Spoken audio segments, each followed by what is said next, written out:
Hello everyone. Welcome to my channel, English Listening. And I'm so excited to have you here. On this channel, you'll find a variety of content designed to help you improve your English listening skills. Whether you're a beginner or looking to perfect your advanced skills, there's something here for you. Don't forget to like, subscribe, and hit the bell icon so you won't miss any of our new videos. Feel free to leave comments and let me know what topics you'd like to see covered. The Quest of Eric and Enide.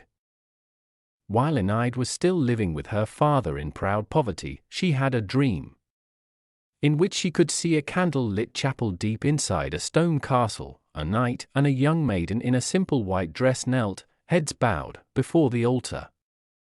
The knight wore a silk tunic over his broad shoulders.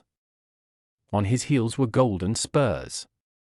His face was not entirely clear to her, but the bride was Enide. It was a private, almost secret wedding, with only 3 or 4 of her husband-to-be's closest comrades in attendance. The priest asked if she promised to love, honor and obey her knight, and she cast down her eyes and said softly, "I do." In her dream, she could feel joy filling in her heart at the certain knowledge that she would live happily ever after in the arms of her strong protector. It happened in life almost as in the dream, but it all happened so very fast. One day, a handsome knight did come to her father's house. There had been others before him, like Cameron the Bent-Nose and Ferris the Iron Fist. Their manners were rough, and they called her father vassal, which meant slave. The worst had been Parkin the Small. When Enide brought him his beer, he leered at her with his yellow eyes. He said to her father, "Your daughter's a pretty one. I'll give you 2 gold coins for her." Her father ordered Enide to stay at the convent until Parkin was gone. The latest night was different. He treated her father, an old soldier, with great courtesy, and asked him all about the battles he'd taken part in. He praised the food and the drink, and happily ate the wood pigeon that her father had shot with his bow and arrow, and which Enide had plucked and prepared, before roasting it over the fire. The next day the knight fought in a tournament as the champion of Enide's beauty. Then she rode behind him on his horse to Cardigan, where King Arthur was holding court. That very evening they wed inside the castle chapel. Her dream had come true. She was Lady Enide, wife of Sir Eric, and now she was beginning the rest of her life. Only, she hadn't dreamed about what would happen next. The castle and the court were so strange. She might as well have been in a faraway country where she knew not one word of the language. She had no idea what was expected of her, when to curtsy, when hold out her hand to be kissed, or when to stay back in the shadows. Fortunately, there was always something going on at court to distract her. There was a tournament in which all the knights of the Round Table took part and fought each other. Enide sat next to Queen Guinevere to watch the knights on their broad war horses, the brightly painted shields, the fluttering banners, the ladies in beautiful dresses, the dust and the blood. The tournament was a chaotic melee. Quite frankly, it was a brawl, in which knight fought knight almost at random. There was Sir Galahad swinging at Sir Lancelot with a ball and chain.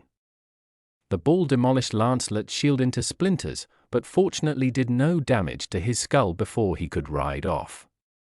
Queen Guinevere fanned herself with relief. Enide's eyes did not dare to leave her husband. When anyone came against him, she felt cold with terror on his behalf. But Eric's lance propelled many an attacker from the saddle of his horse. When at last he himself was dragged to the ground, he stood up and bashed his opponent over the helmet with the flat side of his sword. Enide thought he was the strongest and bravest knight in the world, and quite possibly, she was right. The king declared that Eric was the outright winner. Suddenly, Enide realized that everyone's eyes were directed to her as his lady. Her cheeks flushed, and that made her all the more radiant. Eric rode up before her, and held in the reins of his lively horse. Enide sat and gazed at her ideal knight. Guinevere elbowed her in the side and said, "Stand up, dear, and hold out your hand to your husband." She extended her hand, and Eric kissed it. The whole court cheered, "Eric and Enide, Eric and Enide, hurrah!" That evening, Eric and Enide sat together before the fire.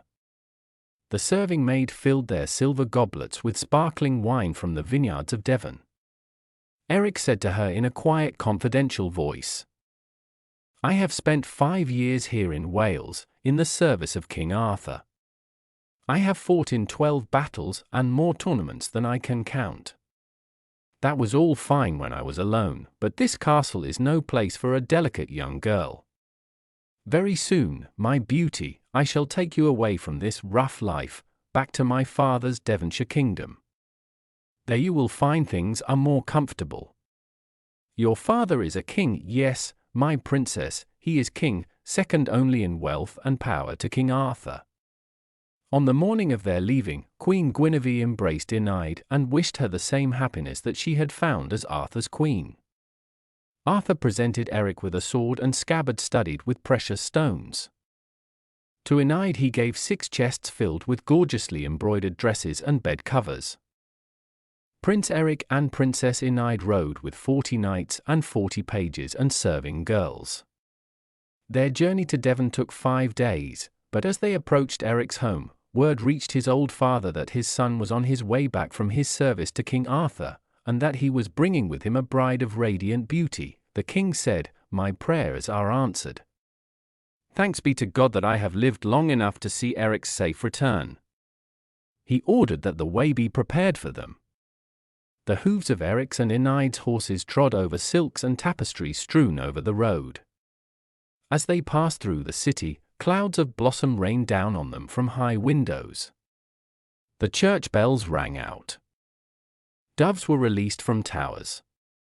The people marveled at the finest couple they had ever laid eyes upon. The only creature who didn't seem to approve was a large dog who ran behind Enide's pony and barked at the top of his voice. The pony took fright and kicked back with its hind hoof, but instead of hitting the dog he kicked an old man who was standing in the crowd. Eric jumped down from his saddle. The prince helped the old man to his feet and asked him if any bones had been broken.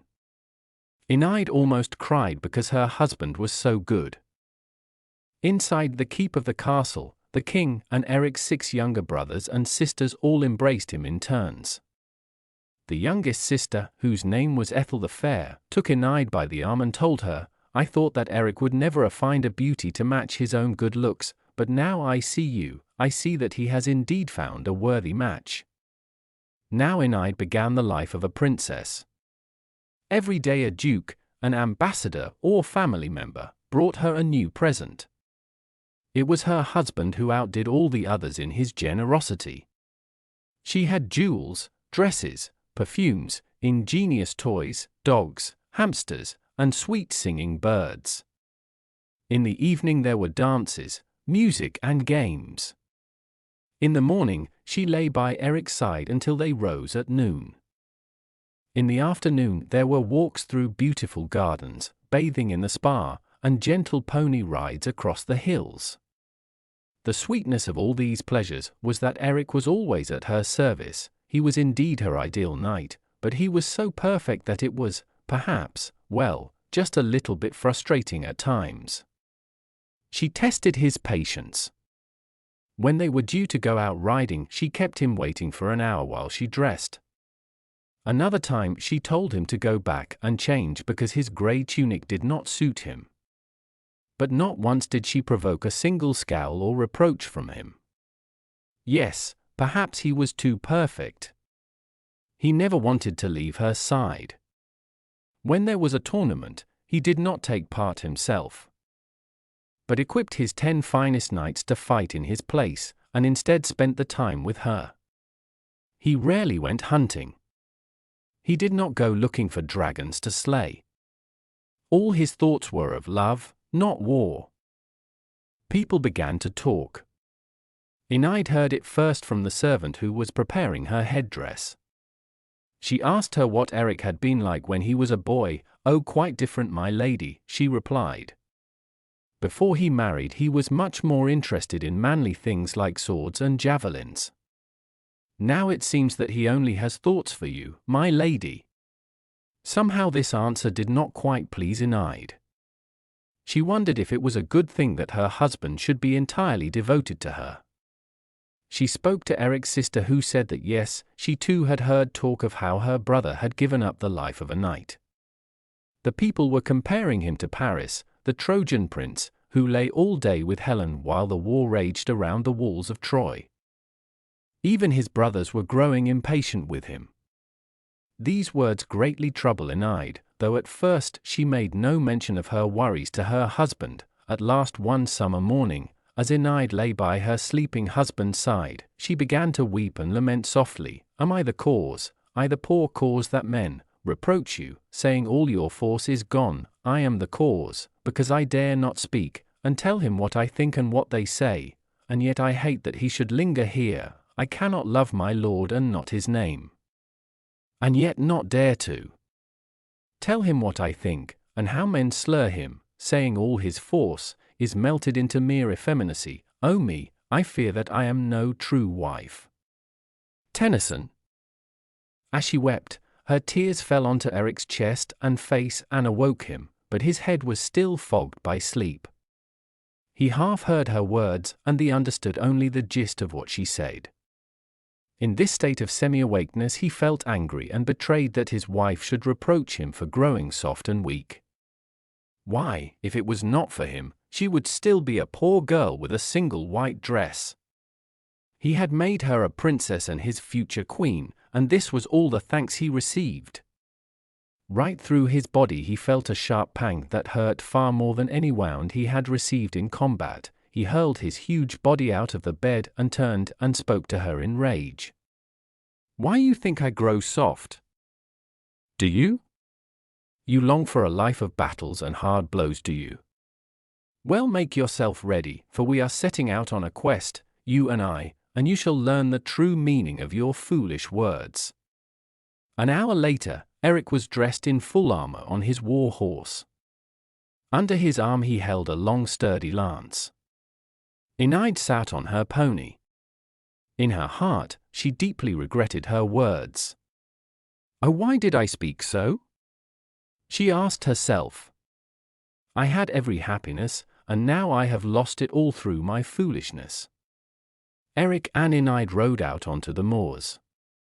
At first light rain fell down from the sky as softly as Enide's tears. Then the air became filled with mist and she could hardly see the ground in front of her pony's feet. Eric and Enide rode on, pursuing their quest. A quest for what? Enide had no idea what her husband sought or what dangers and challenges they would meet on the way, but she knew that they had left their life of pleasure behind them, and that's the second part of our story. I'll be back soon with the next installment, in which we will find out what happened next in Eric and Enide's journey through life. Thanks for watching, and let's get started on this exciting journey of mastering English listening. See you in the next video.